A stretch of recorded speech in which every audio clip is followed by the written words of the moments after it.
Hi friends, இன்னைக்கு நம்ம வீட்டு நாயும் சேவலும் கதை பார்க்க போகிறோம். ஒரு ஊரில் வேட்டை நாயும் சேவலும் ரொம்ப ஃப்ரெண்டாக இருந்தாங்க. அவங்களுக்கு உலகத்தை சுற்றி பார்க்கணும் ரொம்ப நாள் ஆசையா. அதனால உலகத்தை சுற்றி பார்க்க பயணத்தை தொடரும் போது காட்டுக்குள்ளே இருட்டிருச்சான். ஸோ அதனால் அங்கேயே ஸ்டே பண்ணணும்னு நினச்சிட்டு மரக்கிளையில் சேவலும் அது கீழே உள்ள ஒரு பொந்தில் காட்டு நாயும் படுத்து தூங்கிட்டு இருந்தாங்களா.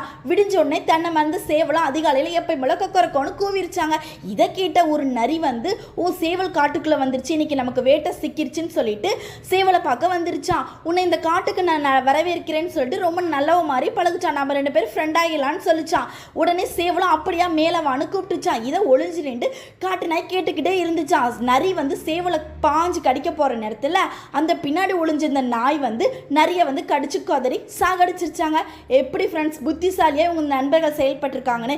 இப்படி தான் ஃப்ரெண்ட்ஸ் புத்திசாலியாக இருந்தால் நமக்கு ஒரு பிரச்சனை நம்மளே சமாளிச்சிடலாம். அதுக்கப்புறம் என்ன அவங்க ரெண்டு பேரும் தொடர்ந்து உலகத்தை சுற்றி பார்க்க ஆரம்பிச்சாங்களாம். இந்த கதை பிடிச்சிருந்தா லைக் பண்ணுங்க, நம்ம சேனலை மறக்காம சப்ஸ்கிரைப் பண்ணுங்க. Bye bye.